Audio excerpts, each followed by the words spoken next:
Hello viewers, this is Tamanna from Choice Legacy. আশা করি সবাই ভালো আছেন।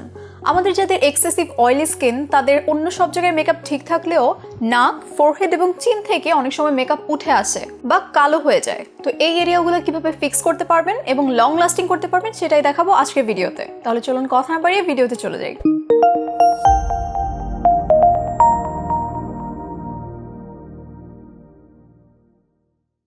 প্রথমেই আমার ফেসের যেখানে যেখানে বেশি অয়েলি এবং যেখান দিয়ে পোর্স আছে সেখানে একটা ম্যাটিফাইং প্রাইমার ইউজ করে নিব।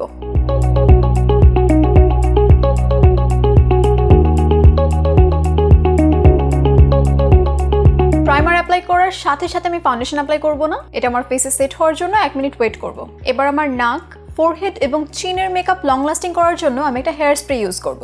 আপনার স্কিন যদি এক্সেসিভ অয়েলি না হয়ে থাকে তাহলে আপনি সেটিং স্প্রে ইউজ করেও এই সেম ভাবেই আপনার মেকআপ লং লাস্টিং করতে পারেন। কিন্তু যাদের স্কিন এক্সেসিভ অয়েলি তাদের আমি সাজেস্ট করবো একটা হেয়ার স্প্রে ইউজ করার, কারণ এটার হোল্ড অনেক বেশি স্ট্রং হয়। ডিরেক্টলি স্কিনে হেয়ার স্প্রে ইউজ করা যাবে না, এর বদলে একটা বিউটি ব্লেন্ডার হেয়ার স্প্রে দিয়ে ভিজিয়ে নিতে হবে।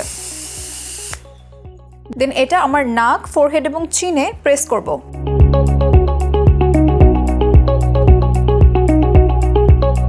এবার আমি ফাউন্ডেশন অ্যাপ্লাই করব।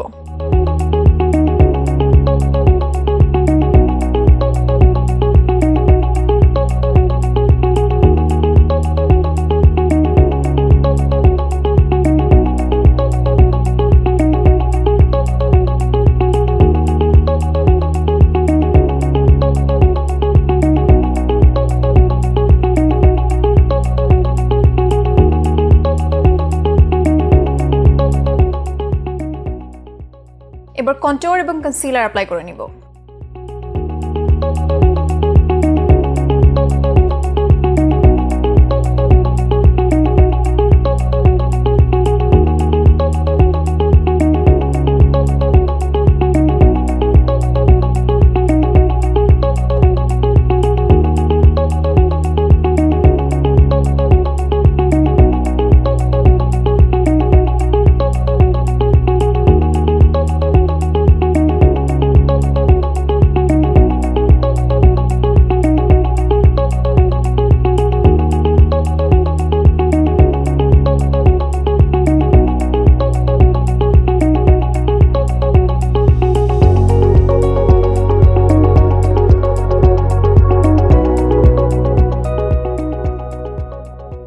আমি আমার বাকি মেকআপ অফ ক্যামেরায় করে নিয়েছি।